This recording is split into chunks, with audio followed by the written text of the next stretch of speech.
नमस्कार दोस्तों, आपका अपना ही चैनल रेलवे डिजिटल स्टडी में बहुत बहुत स्वागत है। दोस्तों, इस चैनल पर रेलवे की सभी विभागीय परीक्षाओं की तैयारी कराई जाती है। आइए आज हम लोग विद्युत लोकोमोटिव से संबंधित WG5, WAM4, WAP1, WAP4 और WAG7 ये सभी लोकोमोटिव के यानी कन्वेंशनल लोकोमोटिव के कॉन्ट्रैक्टर्स और रिले के बारे में आज हम लोग पढ़ेंगे। कॉन्ट्रैक्टर्स और रिले यानी कौन से कॉन्ट्रैक्टर कहाँ पे लगा हुआ है और कौन से कॉन्ट्रैक्टर का यूज क्या है, रिले का यूज क्या है, इन सब के बारे में आज हम लोग डिटेल पढ़ेंगे। जो भी दोस्त लोग असिस्टेंट लोको पायलट या फिर जूनियर इंजीनियर TRS या फिर चीफ लोकोमोटिव इंस्पेक्टर इन सभी की तैयारी कर रहे होंगे, उन सबके लिए ये इम्पोर्टेंट होने वाला है।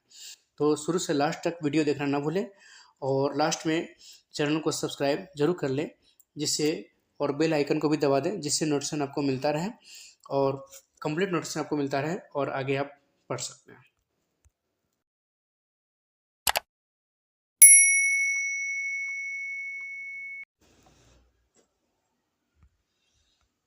इलेक्ट्रिक लोकोमोटिव के कॉन्ट्रैक्टर्स के दो प्रकार होते हैं। साधारणतः कॉन्ट्रैक्टर अपनी कार्य प्रणाली के अनुसार निम्नलिखित दो प्रकार के होते हैं। एक इलेक्ट्रोमैग्नेटिक कॉन्ट्रैक्टर, दूसरा इलेक्ट्रो न्यूमेटिक कॉन्ट्रैक्टर। ये दो टाइप के हैं। इलेक्ट्रोमैग्नेटिक कॉन्ट्रैक्टर में होता है कि यह कॉन्ट्रैक्टर 3 फेज की ऑक्सिलरी मोटरों को चलाने के लिए प्रयोग किया जाता है। इलेक्ट्रोमैग्नेटिक का यूज है ये, जैसे यह कॉन्ट्रैक्टर 3 फेज की ऑक्सिलरी मोटरों को चलाने के लिए यूज किया जाता है। यह सभी इलेक्ट्रोमैग्नेटिक कॉन्ट्रैक्टर कैब नंबर 2 के सेंटर लॉकर में लगे हुए हैं, C118 को छोड़कर। यानी C118 ये भी इलेक्ट्रोमैग्नेटिक कॉन्ट्रैक्टर है, लेकिन इसको छोड़ के बाकी जो भी सारे इलेक्ट्रोमैग्नेटिक कॉन्ट्रैक्टर हैं जो कैब नंबर 2 के सेंटर लॉकर में लगे हुए हैं। इलेक्ट्रोमैग्नेटिक कॉन्ट्रैक्टर का कंट्रोल कॉइल संबंधित कंट्रोल सर्किट से मैग्नेटाइज्ड होकर इसके मोबाइल जो अपने तीनों कॉन्टैक्ट्स के द्वारा 3 फेज के ऑक्सिलरी मोटरों को चलाता है। यदि कॉन्ट्रैक्टर सही प्रकार से काम नहीं कर रहा है तो इसे रेल प्रशासन से मिले वेज से सही प्रकार का वेज सही प्रकार वाइज कर देना चाहिए। एसी लोको में निम्नलिखित प्रकार के इलेक्ट्रोमैग्नेटिक कॉन्ट्रैक्टर प्रयोग किए जाते हैं। सबसे पहले है C101 C101 MCP1 के लिए है। C101 यानी कि कंप्रेसर 1 के लिए है और C102 102 MCP2 के लिए है। C103 यानी 103 MCP3 के लिए है और C107 कॉन्ट्रैक्टर जो है वो MVRH के लिए है और C105 MVMT1 के लिए है, C106 MVMT2 के लिए और C118 C118 R9 को चलाने के लिए, C108 MVRF के लिए, SIB लोको में MVRF के लिए C108 होता है। तो यदि क्वेश्चन में आता है कि MCP1 के लिए कॉन्ट्रैक्टर्स कौन से हैं तो C101, MCP2 के लिए C102, MCP3 के लिए C103। अब देखते हैं इलेक्ट्रो न्यूमेटिक कॉन्ट्रैक्टर्स। यह कॉन्ट्रैक्टर ट्रैक्शन पावर सर्किट में लगाए गए हैं और यह सभी HT कंपार्टमेंट में लगे हुए हैं। कौन सा? Electro pneumatic contractor. दोस्तों, इलेक्ट्रोमैग्नेटिक कॉन्ट्रैक्टर्स विद्युत धारा और हवा के प्रेशर से कार्य करता है, यानी इलेक्ट्रिक करंट और एयर प्रेशर से ये वर्क करना शुरू करता है।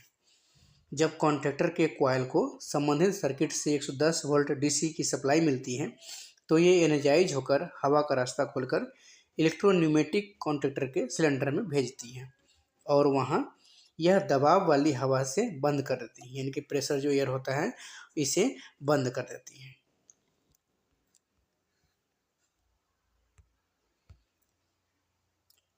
निम्नलिखित इलेक्ट्रोन्यूमेटिक कॉन्ट्रैक्टर्स लोको के हाई टेंशन कंपार्टमेंट में लगे हुए हैं, जैसे L1 TM1 के लिए, L2 TM2 के लिए, L2 TM3 के लिए। ये लाइन कॉन्ट्रैक्टर्स को बोलते हैं। L1 लाइन कॉन्ट्रैक्टर 1 TM1 के लिए, लाइन कॉन्ट्रैक्टर नंबर 2 जो है TM2 के लिए, ट्रैक्शन मोटर के लिए, ट्रैक्शन मोटर 2 के लिए, और line contractor number 3 traction motor 3 के लिए, और L4 जो है TM4 के लिए, L5 TM5 के लिए, L6 जो है TM6 के लिए। तो ये सभी लाइन कॉन्ट्रैक्टर जो है हर TMs के लिए लगे हुए हैं। L5 अगर होता है तो ये TM5 के लिए, L6 है तो TM6 के लिए। अब शंटिंग कॉन्ट्रैक्टर्स कौन कौन से हैं, तो ये सब तो लाइन कॉन्ट्रैक्टर था, ये L1 से L6 तक ये सभी लाइन कॉन्ट्रैक्टर हैं। अब देखेंगे J1, J2, CTF1, CTF2, CTF3, C145, 145 और DJ, ये सभी शंटिंग कॉन्ट्रैक्टर्स हैं।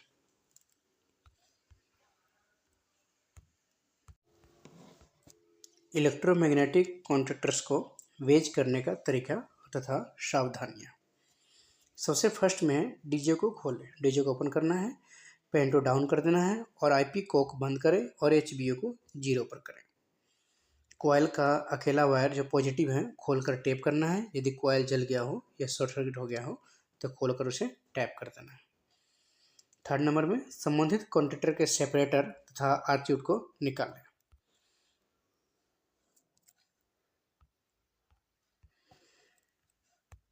फोर्थ नंबर, पायलट को चलाकर कॉन्टैक्टर के मोबाइल जॉ को चलना देखें कि तीनों मोबाइल जॉ फिक्स जॉ से ठीक मिल रहा है या नहीं, तथा कोई कॉन्टैक्टर खराब या फ्लैश या वेल्ड ना हो, इनकी जांच करना है।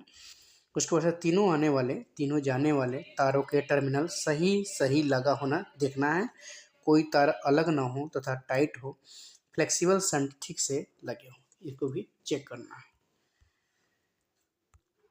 पायलट को उठाकर एक्चुएटिंग रॉड को सही हालत में देखें और तथा ये टूटा हुआ या क्रैक ना हो इसको देखना है। ब्लो आउट कॉयल क्रैक नहीं होना चाहिए, ये भी चेक करना है।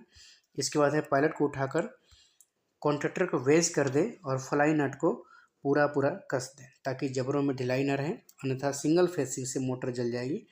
प्लंजर के पूरी तरह दबे होने की तसल्ली करें, इंटरलॉकिंग पिन का दबना भी पूरी तरह सुनिश्चित करें, कंफर्म करना है।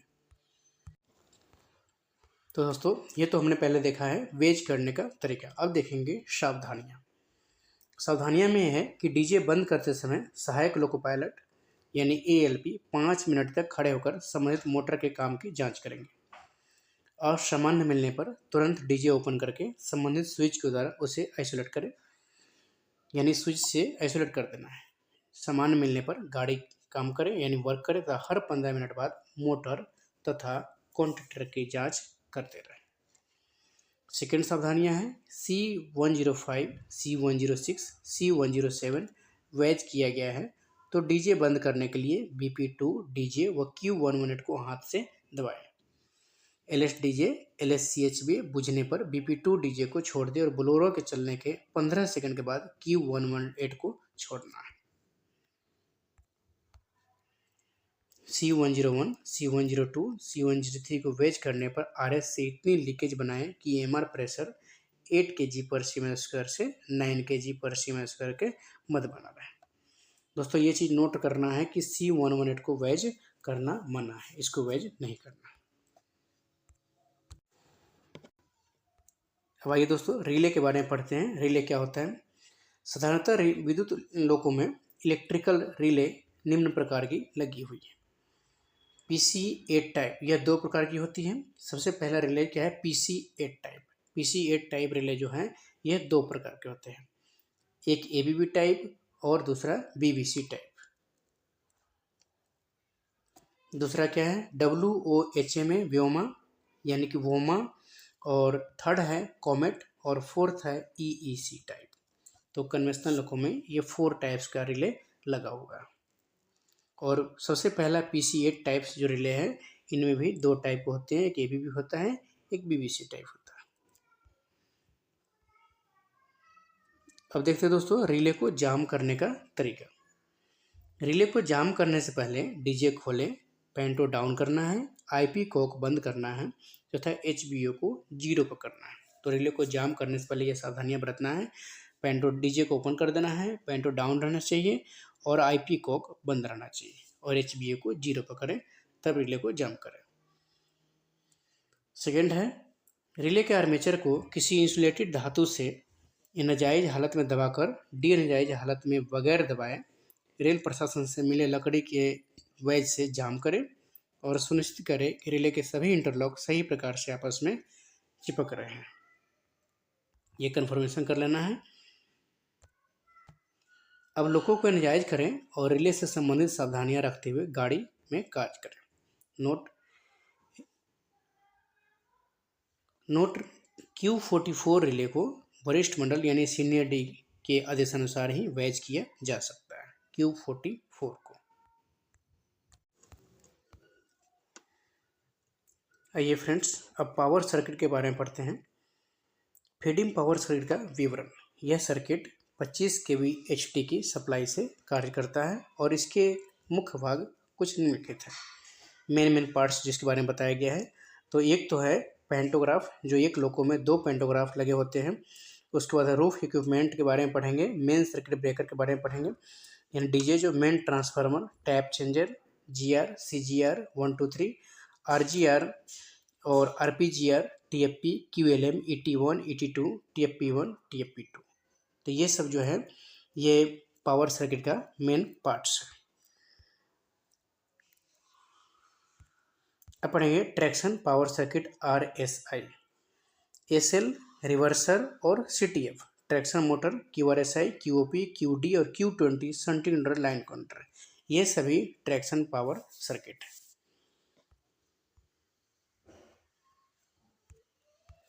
OHE से ट्रैक्शन मोटर तक बिजली का रास्ता यानी कि इलेक्ट्रिक फ्लो वे जो होता है, और उसका ब्लॉक डायग्राम देखेंगे।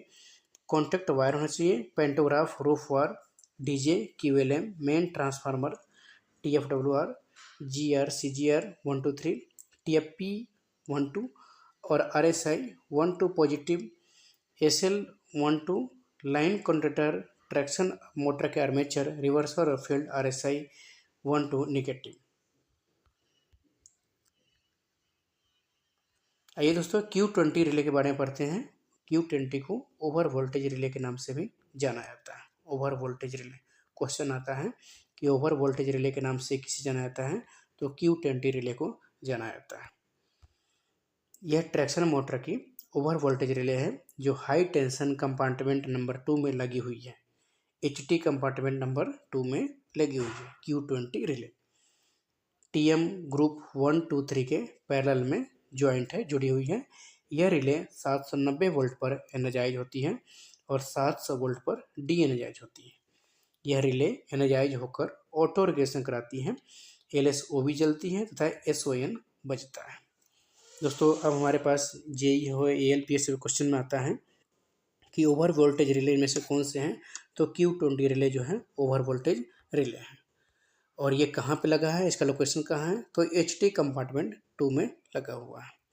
वो कौन सा रिले है जो TM ग्रुप 1 2 3 के पैरेलल में जुड़ी हुई है, तो Q20 relay. Q20 relay energize कितने वोल्ट पे होता है और डी एनर्जाइज कितने वोल्ट पे होता है, तो Q20 रिले जो है 790 वोल्ट पे एनर्जाइज होता है और 700 वोल्ट पे डी एनर्जाइज होता है। यह रिले एनर्जाइज होकर क्या कराता है, तो ऑटो रेगुलेशन का काम कराती है।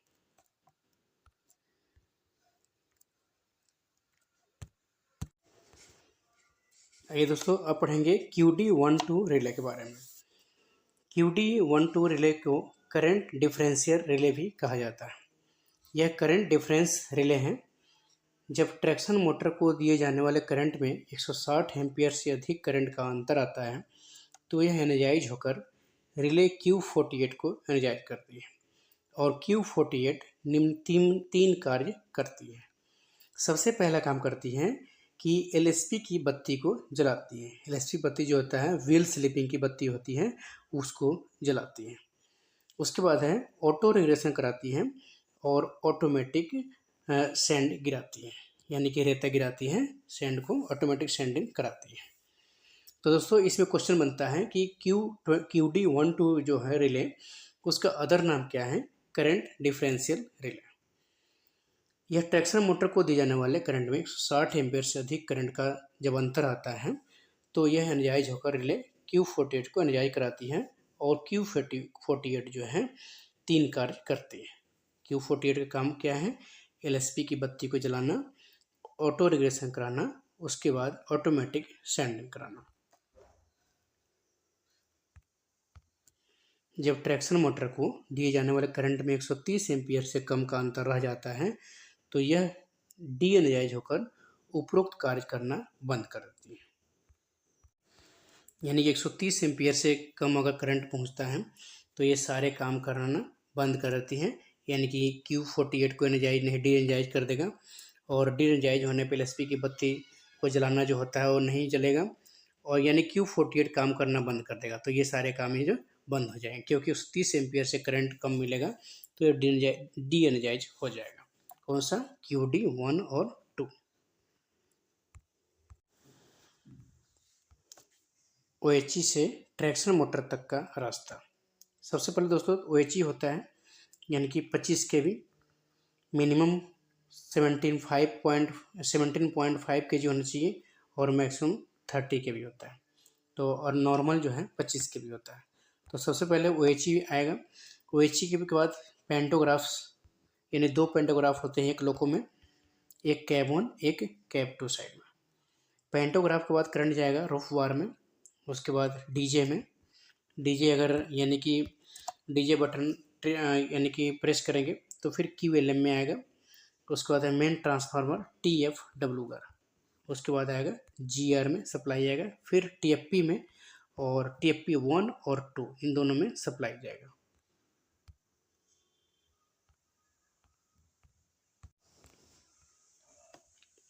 TFP 1 में जाएगा, फिर TFP 2 में।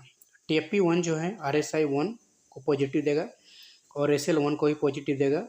लाइन कॉन्ट्रैक्टर 1 2 3 को भेजेगा, और TFP 2 भी सेम काम करेगा, यानी कि RS 1 को नहीं RS 2 को देगा, RSI 2 को देगा। ये SL 1 को पॉजिटिव दे रहा है तो SL 2 को पॉजिटिव देगा ये। उसके बाद है TFP 1 जो है लाइन कॉन्ट्रैक्टर 1 2 3 को सप्लाई दे रहा है, तो TFP 2 है लाइन कॉन्ट्रैक्टर 4 5 6 को सप्लाई देगा। और TFP 1 जो है TM आर्मेचर 1 2 3 को सप्लाई दे रहा है, तो ये TM आर्मेचर 4 5 6 को सप्लाई दे रहा है। उसके बाद J1 में जाता है रिवर्सर में, उसके बाद ये J2 में देता है सप्लाई। ये ट्रैक्शन मोटर 1 2 3 को फील्ड करता है, ट्रैक्शन मोटर 4 5 6 फील्ड में सप्लाई भेजता है। उसको RSI 1 नेगेटिव, RSI 1 और 2 नेगेटिव आ जाता है इसमें। पूरी सर्किट इस तरह से देख सकते हो दोस्तों।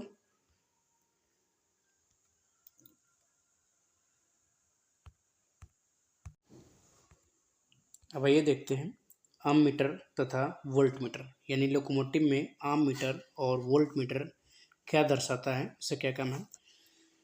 ट्रैक्शन मोटर को दिया जाने वाला करंट और वोल्ट को दर्शाने के लिए लोको की दोनों कैब में ड्राइवर डेस्क पर ये मीटर लगाए गए हैं, यानी कि पुराने लोको में AM1/1 AM2/1, यानी कैब 1 है इसीलिए AM1 कर दिया है, ये 1 2 ये कर दिया है, 1 1 कर दिया है। तो कैब 1 में AM1 AM2 और U1 था, TM3 4 TM1 के देखने के लिए। और उसके बाद कैब 2 में AM1 AM2 ये 2 नंबर लगा दिया, क्योंकि कैब 2 है इसलिए 2 नंबर यूज कर रहा है। ये U2 है, TM3 TM4 और TM6 के लिए। नए लोगों में क्या कर रखा है कि U1 और U2 बना दिया है, यानी AM1 AM2 को U1 U2 और ये A3। उसके बाद है A4 TM4 के लिए, और U5 TM5 के लिए, U6 TM6 के लिए, यानी U1 का TM1 के लिए, U2 TM2 के लिए, A3 TM6 के लिए, A3 TM3 के लिए, A4 TM4, U5 TM5 के लिए, U6 TM6 के लिए।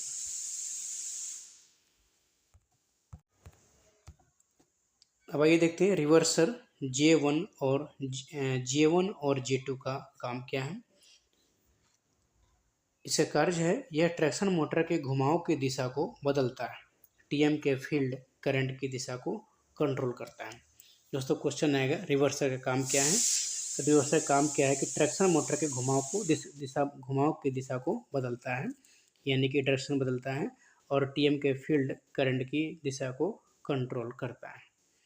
रिवर्सर हैंडल जब लोको में कार्य कैब नंबर 1 की तरफ से आगे को कर रहे हो तो हैंडल ऊपर की तरफ होना चाहिए। जब कार्य कैब नंबर 2 की तरफ से आगे को कर रहे हो तो हैंडल नीचे की तरफ होना चाहिए। उसके बाद है CTF 1 2 3। CTF 1 2 3 का कार्य क्या है। CTF 1 2 3 ये कार्य है कि ट्रैक्शन के समय ट्रैक्शन मोटर के फील्ड तथा आर्मेचर को सीरीज में जोड़ना, यानी कि सीरीज में जोड़ना, और RF को आर्मेचर से अलग करना तथा ब्रेकिंग के समय ट्रैक्शन मोटर के फील्ड को आर्मेचर से अलग करना और आरएफ को संबंधित आर्मेचर से जोड़ना, सभी छह फील्ड को सीरीज में जोड़ना, यानी कि ये सारे काम सीटीएफ का है। ट्रैक्शन के समय ट्रैक्शन मोटर की फील्ड तथा आर्मेचर को सीरीज में जोड़ना, आरएफ को आर्मेचर से अलग करना, ब्रेकिंग के समय ट्रैक्शन मोटर की फील्ड को आर्मेचर से अलग करना और आरएफ को संबंधित आर्मेचर से जोड़ना, सभी छह फील्ड को सीरीज में जोड़ना, ये सभी सीटीएफ का कार्य है। हैंडल ट्रैक्शन के समय सीटीएफ का हैंडल ऊपर की तरफ और ब्रेकिंग के समय नीचे की तरफ होना चाहिए। लाइन कॉन्ट्रैक्टर का कंट्रोल स्विच HMCS 1 और HMCS 2 के द्वारा किया जाता है, यानी कि लाइन कॉन्ट्रैक्टर कंट्रोल किसके स्विच के किया जाता है, जो HMCS 1 और HMCS 2 के द्वारा लाइन कॉन्ट्रैक्टर का कंट्रोल किया जाता है। HMCS 1 का संबंध जो है TM 1 2 3 से है, यानी कि ट्रैक्शन मोटर 1 2 3 जो है HMCS स्विच जो है HMCS 1 जो है TM 1 2 3 के लिए है, HMCS 2 जो है ये TM 4 5 6 के लिए है।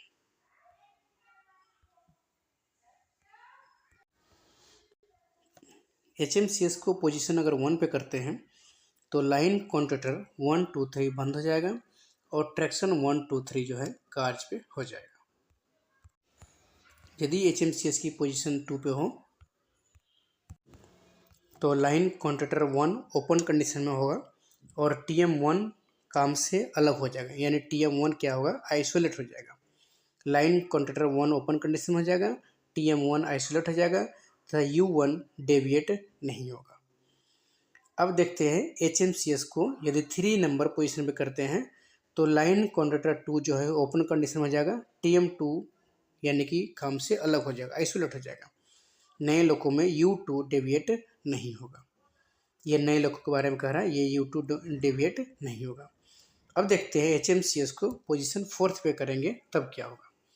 लाइन कॉन्ट्रैक्टर 3 जो है ओपन कंडीशन में हो जाएगा, खुला हो जाएगा और TM नंबर 3 जो है आइसोलेट हो जाएगा और एमीटर M1 AM1/1 तथा AM1/2 डेविएट नहीं होगा। ये 3 नए लोगों में डेविएट नहीं होगा। दोस्तों ये सारे रहा HMCS 1 का 1 2 3 पोजीशन, कुल 4 पोजीशन होते हैं, 1 2 3 4। इस सही पोजीशन के बारे में बताया गया है इसमें, किस पोजीशन में कौन सा कॉन्ट्रैक्टर ओपन कंडीशन में रहेगा, कौन सा मोटर आइसोलेट होगा, इसके बारे में इसमें बताया है। अब देख लेते हैं HMCS 2। HMCS 2 का संबंध ट्रैक्शन मोटर नंबर 4 5 6 से है। HMCS 1 का संबंध TM 1 2 3 से है और HMCS 2 का संबंध TM 4 5 6 से है।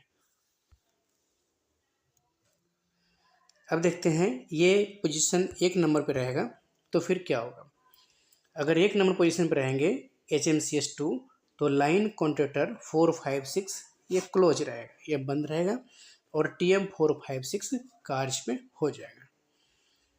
पोजीशन 2 पे करते हैं तो लाइन कॉन्ट्रैक्टर 4 ओपन कंडीशन हो जाएगा और ट्रैक्शन मोटर 4 जो है काम से अलग हो जाएगा और एमीटर AM2/1 और AM2/2 डेविएट नहीं होगा, यानी कि HMCS 2 नंबर जो है 2 पोजीशन पे करेंगे तो लाइन कॉन्ट्रैक्टर 4 नंबर जो लाइन कॉन्ट्रैक्टर है वो ओपन हो जाएगा और TM 4 जो है ये आइसोलेट हो जाएगा। इस पोजीशन में A4 नए लोगों में डेविएट नहीं होगा। अब देखते हैं दोस्तों HMCS को यदि 3 नंबर पोजीशन पे करेंगे तब क्या होगा। तब लाइन कॉन्ट्रैक्टर 5 जो है ओपन कंडीशन में हो जाएगा और TM 5 जो है काम से अलग हो जाएगा, यानी जब ये ओपन होगा तो ये भी आइसोलेट हो जाएगा। नए लोगों में U5 डेविएट नहीं होगा।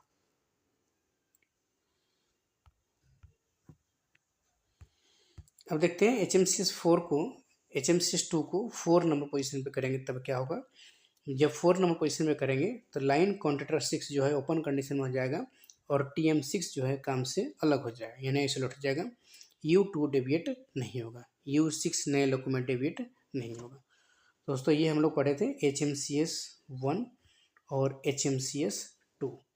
जिसका वर्क और कौन से मोटर आइसोलेट हो जाएगा, इस सबकी पोजीशन, इसके बारे में देखें।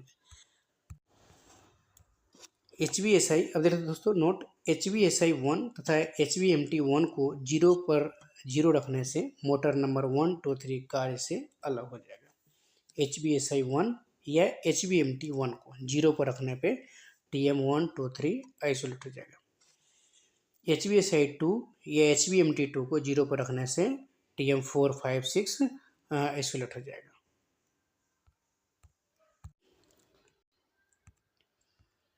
अब देखते हैं दोस्तों टेक्निकल डाटा, यानी WG5, WM4 passenger, WAP1, WAP4 और WAG7।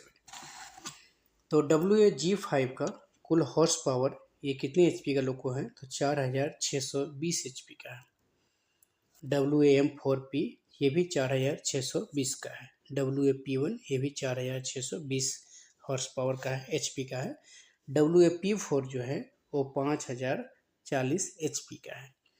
WAG7 ये भी 5040 का है। तो P4 और G7 दोनों 5040 HP का लोको है। WAG5, WM4, WAP1 4620, कुल HP कितना है, 4620। अब इसके देखते हैं अधिकतम गति। WG5 का अधिकतम गति 75, 75 है, 75/105, 75 से 105 तक हो सकता है।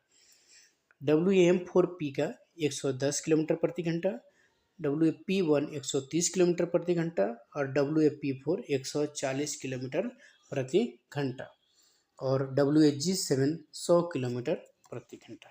इनकी अधिकतम गति यानी मैक्सिमम जो परमिसेबल स्पीड रख रखा है, तो G5 का 75, 75 to 105, WM4 का 110, WAP1 का 130, WAP4 का 140 और WG7 का 100, क्योंकि गुड्स लोको है इसलिए 100 लग रखा है इसका।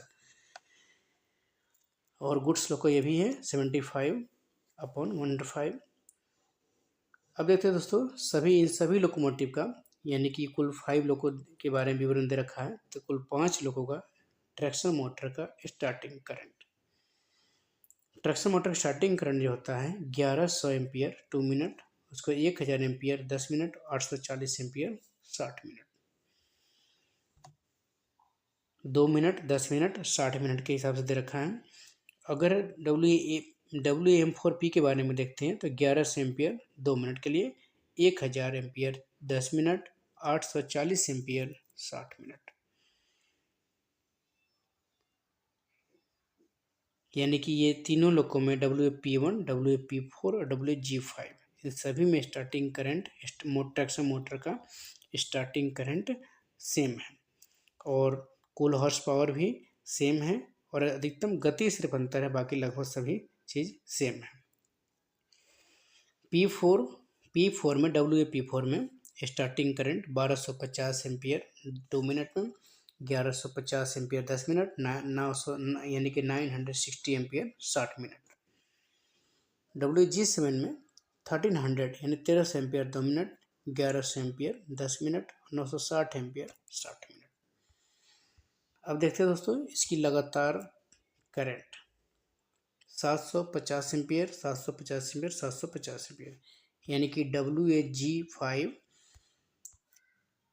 WAM4P और WAP1 इन सभी के करंट लगातार करंट भी सेम है, लगातार वोल्टेज भी सेम है, यानी टेक्निकल डाटा इनको तीनों को बराबर है लगभग। सिर्फ ये बराबर नहीं है, परमिसेबल स्पीड यानी मैक्सिमम स्पीड जो है ये बराबर नहीं है। WAP4 के बारे में देखते हैं, यानी कि इनकी भी जो है लगातार करंट अधिकतम वोल्टेज, लगातार करंट और अधिकतम वोल्टेज जो है दोनों सेम है। लगातार करंट 900 एम्पीयर हो जाएगा और अधिकतम वोल्टेज 750 वोल्ट हो जाएगा।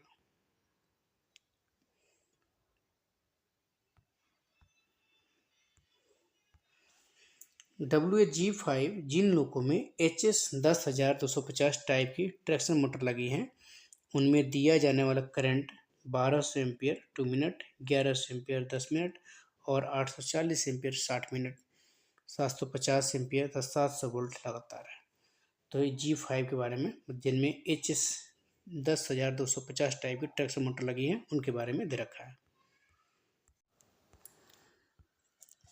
फीडिंग पावर सर्किट की सुरक्षा। क्यूएलएम यह रिले पैनल पर लगी है। इसका कनेक्शन डीजे तथा मेन ट्रांसफार्मर के बीच रहता है। क्यूएलएम रिले का नाम है जो रिले पैनल पर लगी हुई थी। इसका कनेक्शन जो है डीजे और मेन ट्रांसफार्मर के बीच रहता है। दोस्तों क्वेश्चन आता है कि इनमें से किस रिले कनेक्शन डीजे और मेन ट्रांसफार्मर के बीच रहता है, तो इसके आंसर हो जाएंगे क्यूएलएम। यह फीडिंग पावर सर्किट की ओवर करंट रिले है। फीडिंग पावर सर्किट की ओवर करंट रिले कौन सा है, तो क्यूएलएम है।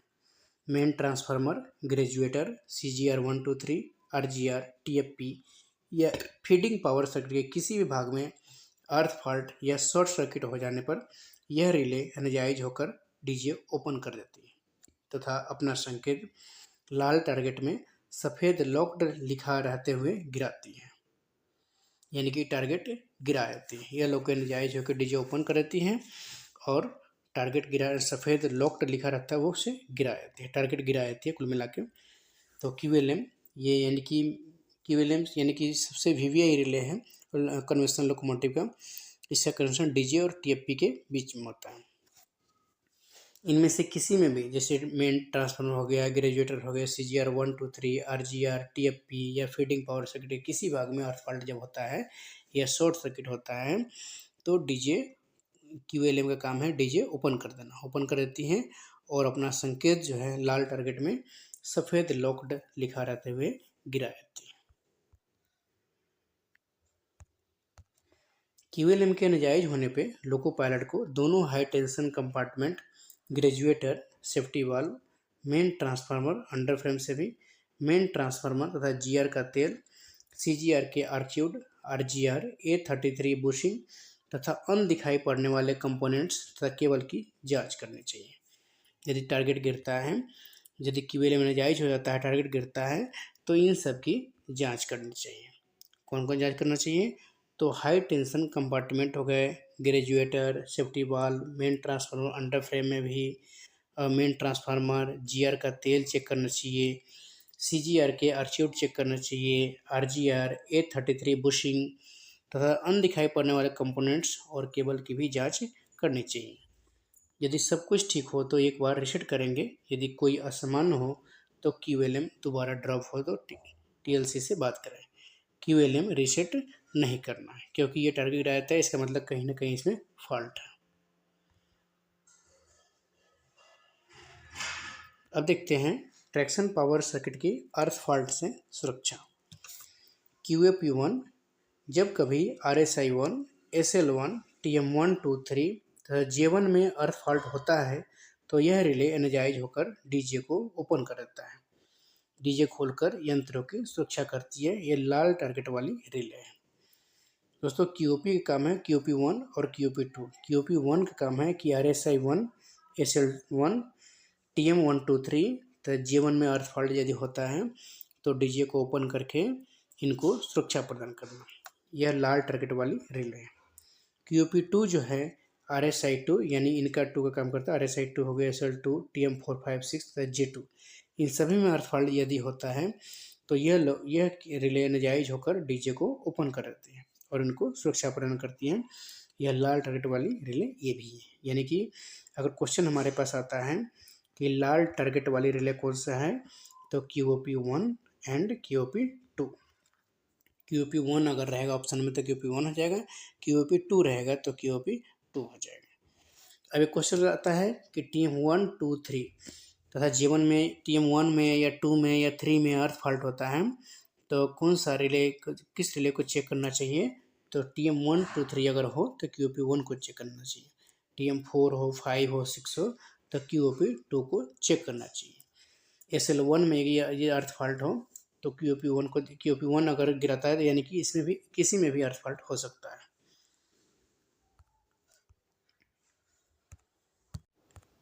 दोस्तों HQOP की पोजीशन का मतलब क्या है, यानी कि यदि ये ऑन है तो QOP काम पर है, अगर ऑफ है तो QOP यानी कि आइसोलेट हो गया है और सर्किट एक रेजिस्टेंस RQOP के साथ ग्राउंड हो चुका है। तो HQOP के दो पोजीशन होता है, ऑन है तो क्यूपी वर्क पे है, ऑफ है तो क्यूपी आइसोलेट है।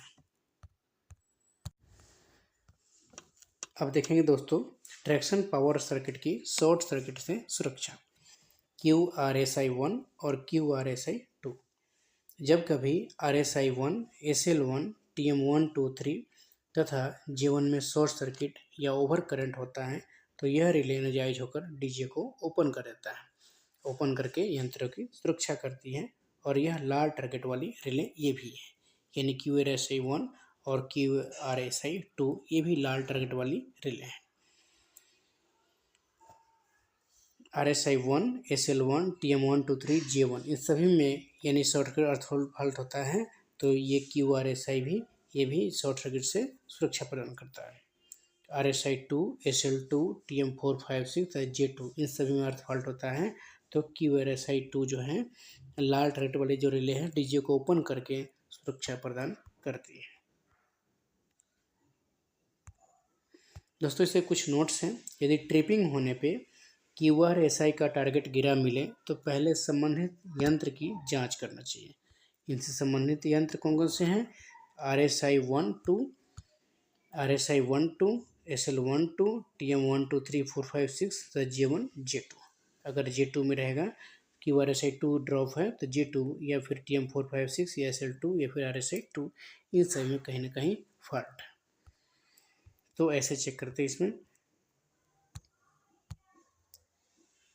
यदि कहीं से भी धुआं दिखाई दे तो उसे आइसोलेट करके नियमानुसार गाड़ी काम करे। यदि सब ठीक हो तो उससे पहले बार रिसेट करके गाड़ी काम करे। दोबारा उसी रिले के द्वारा ट्रिपिंग मिलती है तो ट्रैवल शूटिंग डायरेक्टरी के अनुसार कार्यवाही करें। अब देखते हैं दोस्तों RGR के लाल गर्म हो जाने पे लोको पायलट के द्वारा की जाने वाली कार्यवाही, यानी RGR यानी लाल गर्म हो जाता है तो फिर क्या करना है। ऐसी हालत में MP से नोच बढ़ाना या घटाना सख्त मना है। अगले स्टेशन की दूरी पर ध्यान रखते हुए डीजे खोले तो GR के 0 आने पर डीजे बंद करके कोष्टिंग में ब्लॉक से साफ करें तब मदद की मांग करें। यानी RGR अगर होता है तो RGR के लाल गर्म अगर RGR हो जाता है तो MP से नोच बढ़ाना घटाना सख्त मना, यानी MP से आगे न बढ़ाएंगे अपने पीछे करेंगे। नेक्स्ट है CGR के आर्क्यूट से के गिर जाने पे की जाने वाली कार्यवाही। अब देखते हैं ट्रैक्शन कंट्रोल सर्किट, सेंडर्स और QRS का कंट्रोल सर्किट। लोकोमोटिव में 2 सेंडर VESA-1 और VESA-2 लगाए गए हैं। ये कन्वेंशनल को बारे में बोल रहे हैं। सेंटर के इलेक्ट्रो वाल्व को फ्यूज CCLS के द्वारा कंट्रोल किया गया है। सेंडर्स के इलेक्ट्रो वाल्व को इसके फ्यूज द्वारा, यानी इसके फ्यूज का नाम है CCLS, इनके द्वारा कंट्रोल किया गया है। जब लोको पायलट PSA-1, PSA-2 को दबाता है तो सप्लाई CCLS BL12, PS1 और PSA-2, J1AF और J2F के रास्ते VESA-1 एनर्जाइज हो जाते हैं और VESA-2 J1R, J2R के द्वारा एनर्जाइज होता है।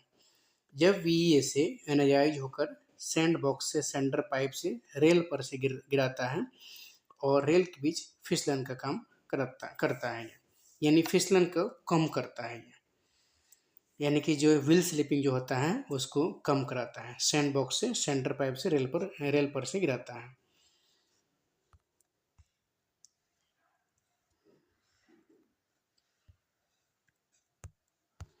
जब रिले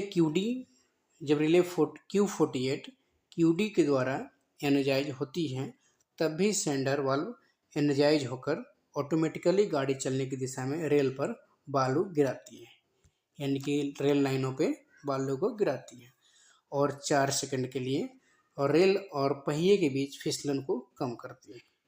4 सेकंड के लिए बालू गिराती है और व्हील स्लिपिंग को कम करती है। जब रिले Q48 QD के द्वारा एनर्जाइज होती हैं तब भी सेंटर वाल्व एनर्जाइज होता है और ऑटोमेटिक सेंडरिंग का काम करने लगता है। सेंडरिंग का काम इसलिए कराया जाता है कि व्हील फिसलन से, व्हील स्लिपिंग से बचाने के लिए।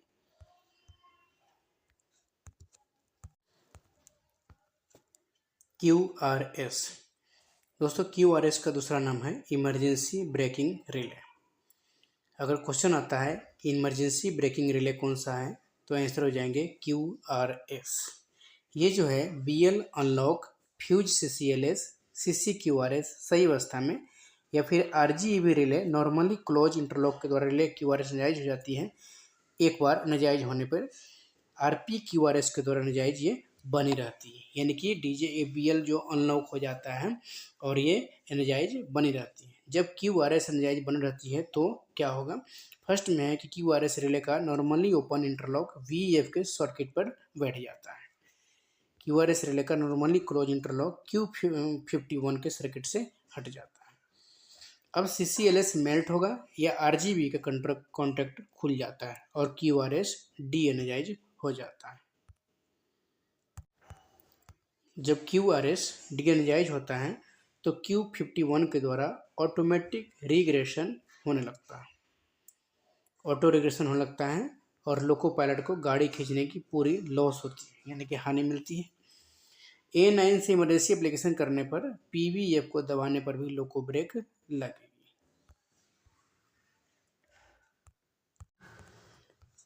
रिवर्सर एवं CTF का कंट्रोल सर्किट।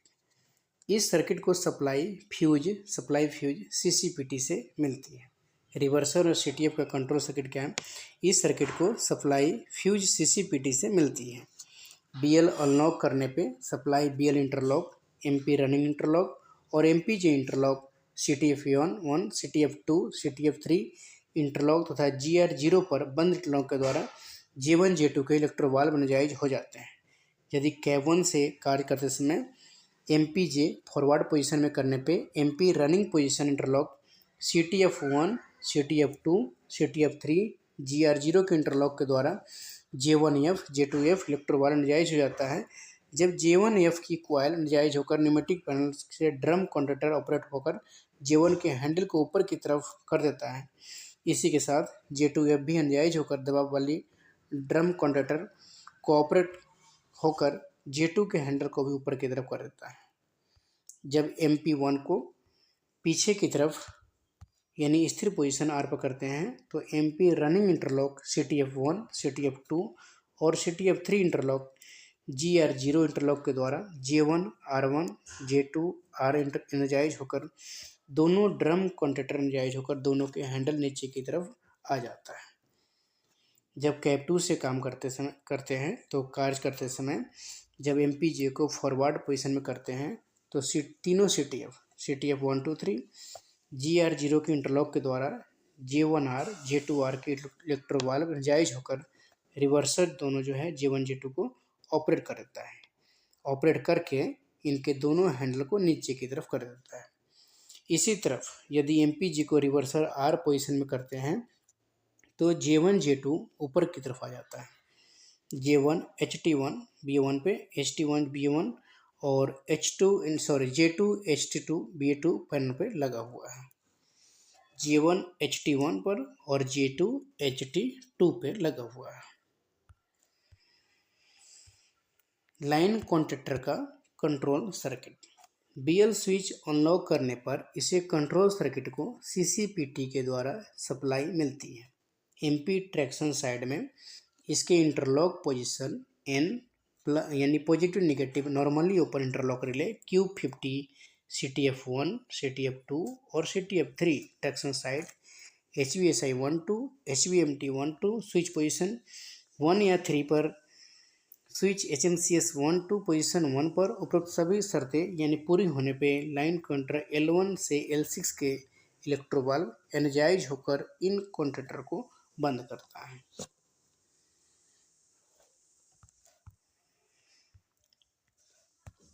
रिले Q48 का कंट्रोल सर्किट। यह रिले QD1, QD2 के एनर्जाइज होने पे एनर्जाइज होती है। QD1, 2 दोनों के एनर्जाइज होने पे कौन सा रिले एनर्जाइज होता है? Q48। जब यह रिले एनर्जाइज होती है तो निम्न कार्य होता है। ऑटो रेगुलेशन होता है और ऑटो सेंडिंग होता है। लोको पायलट डेस्क पर LSP की बत्ती जलती है, यानी व्हील फ्लिपिंग की इंडिकेशन बत्ती जलती है। जब Q48 एनर्जाइज होता है तो ऑटो रेगुलेशन, ऑटो सेंडिंग और LSP की इंडिकेशन लैंप जलती है। मॉडिफाइड लोको में QD1-2 के माध्यम से Q40 तभी एनर्जाइज होती है 2 पर या HMCS पोजीशन 1 या 4 पर हो। जब HMCS 1 या 4 पे हो तब क्या होता है, HMCS 1 या 4 पर हो, HMCS 2 जो है 1 या 4 पे हो, तभी क्या होता है, ये लोग तभी ये Q48 एनर्जाइज होती है। इस पर थोड़ा उल्टा दे रखा है, यानी HMCS 1 पोजीशन 1 या 2 पे होना चाहिए, HMCS 2 जो है 1 या 4 पे हो, तब Q48 एनर्जाइज होती है। अब है मास्टर कंट्रोलर यानी कि MP। MP की ट्रैक्शन और ब्रेकिंग साइड 2 पोजीशन है। MP के 2 पोजीशन है, एक है ट्रैक्शन, दूसरा है ब्रेकिंग। MP का फुल फॉर्म मास्टर कंट्रोलर है। ट्रैक्शन साइड O निगेटिव यानी कि O नेगेटिव और N क्या है, पॉजिटिव, और ब्रेकिंग साइड P नेगेटिव यानी P minus N plus, traction side ON और ब्रेकिंग साइड PN स्थिर पोजीशन है। ट्रैक्शन साइड में करेंगे O जो है, और ट्रैक्शन साइड में O N और ब्रेकिंग साइड PN स्थिर पोजीशन में रहता है। O नहीं कहेंगे, इसको जीरो पोजीशन कहेंगे। जीरो पोजीशन में क्या होता है, यह रनिंग की समान पोजीशन है, इस पोजीशन पर MP करने से GR ऑटोमेटिक जीरो पर आ जाता है, और MP जो कि भी इस पोजीशन पे रिवर्स या फॉरवर्ड किया जाता है। इन पोजीशन पे क्या होता है कि जब MP से प्रोग्रेशन और रिग्रेशन करते हैं तो N इसकी न्यूट्रल पोजीशन है। नोच एक एक करके बढ़ाने के लिए MP को N से प्लस पे करके फिर N पर लॉक करने से एक नोच बढ़ता है, और नोच एक एक करके घटाने के लिए MP को N से माइनस पर करके फिर N पर लाने से नोच क्या होता है, घटता है।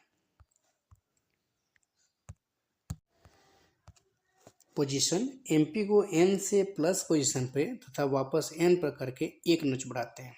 यदि MP इसी पोजीशन पर रहे तो रिले Q52 एनर्जाइज बनी रहेगी।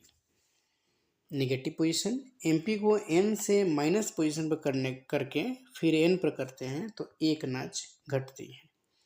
यदि MP इसी पोजीशन पर रहे तो Q52 एनर्जाइज बनी रहती है। अब देखते हैं V2 एंड V1 कॉइल को एनर्जाइज करने की शर्तें। MP की पोजीशन के साथ निम्न शर्तें पूरी हों। सबसे पहले है कि ZSMS स्विच 0 पे होना चाहिए। सेकेंड कंडीशन है relay Q51 and Q52 deenergize होना चाहिए। Third condition relay Q50 energize होना चाहिए। फोर्थ कंडीशन ZSMGR का हैंडल 6 बजे ही पोजीशन में होना चाहिए, 6 o'clock पे पोजीशन पे होना चाहिए, तथा उसका वाल्व का नॉब जो है ऊपर होना चाहिए। EEC के द्वारा नोच लेना, E से नोच लेना है तो क्या करना है, MP को N पर रखेंगे, ZSMS स्विच को 1 पर रखेंगे। ऐसा करने पर यह V1 V2 का रास्ता MP प्लस माइनस पोजीशन से काटकर BPP तथा BPR से जोड़ देगा। थर्ड में है रिले Q51 और Q52 डी एनर्जाइज अवस्था में होनी चाहिए, रिले Q50 एनर्जाइज अवस्था में होनी चाहिए। फोर्थ कंडीशन में ये रखा है कि ZSMGR का हैंडल जो है 6 बजे की पोजीशन में ही होना चाहिए। अब देखेंगे Q50 रिले के द्वारा ऑटो रिग्रेशन। जब DJ नोचेज पर खुल जाता है तो रिले Q50 डी एनर्जाइज हो जाती है, और इसको नॉर्मली ओपन इंटरलॉक V1 और V2 की ब्रांच पे खुल जाता है। यदि फ्यूज CCPT ठीक है तो इसका normally close interlock V2 coil पर बैठ जाता है और GR 0 पर आ जाता है।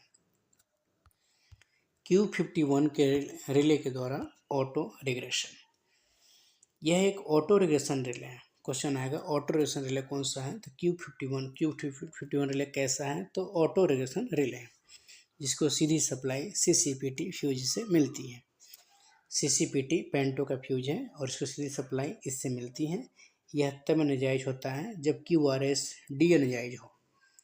Q48 Q20 अथवा PR2 एनर्जाइज हो, यानी QRS एनर्जाइज होना चाहिए, Q48 Q20 PR2 एनर्जाइज हो, तब क्या होता है, तब यह एनर्जाइज होती है।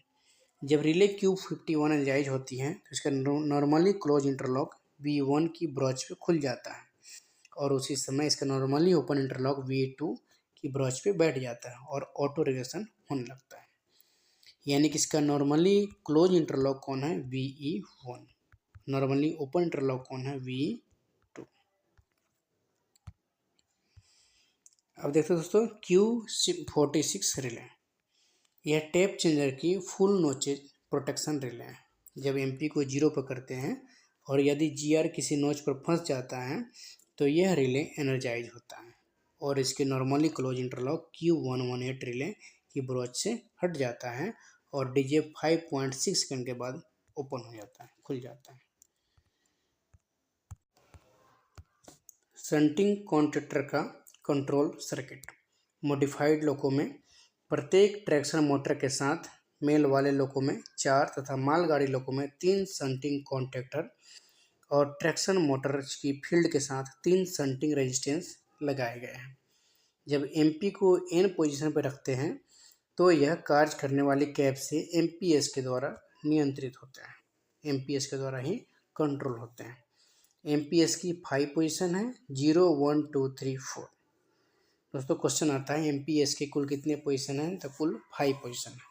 यह फील्ड रेजिस्टेंस 20 नोच के बाद ही कार्य करती है। ट्रैक्शन मोटरों को पूरा वोल्टेज देने के बाद भी यदि निर्धारित स्पीड न बढ़े तो ट्रैक्शन मोटर के फील्ड के समानांतर रेजिस्टेंस जोड़कर करंट बढ़ा देते हैं। और जब MPS को 1 पोजीशन पर रखते हैं तो shunting contactor S11, S21, S31, S41, S51, S61 तक, यानी कि इतना तक बंद होकर रेजिस्टेंस RH11, RH61 तक पैरेलल में जुड़कर करंट बढ़ा देता है। उसी अनुसार स्पीड भी बढ़ जाती है, चाल भी बढ़ जाती है। उसी अनुसार जब MPS को 2 नॉच पर करते हैं तो कॉन्टैक्टर S12 और S62 तक बंद होकर उपयुक्त कार्रवाई करते हैं। जब MPS को 3 नॉच पर करते हैं तो शंटिंग कॉन्टैक्टर S13, S63 तक बंद होकर ट्रैक्शन मोटर की फील्ड को रेजिस्टेंस RH13, RH63 तक पैरेलल में जोड़कर TM1 से TM6 में करंट बढ़ा जाता है, जिससे रफ्तार क्या होता है, बढ़ जाती है। जब MPS से कार्य कर रहे हो तो MP की पोजीशन नहीं बदलनी चाहिए। थैंक यू दोस्तों। अब इसके बाद हम लोग पढ़ेंगे ऑक्सिलरी पावर सर्किट, कन्वेंशनल लोगों के ऑक्सिलरी पावर सर्किट के बारे में।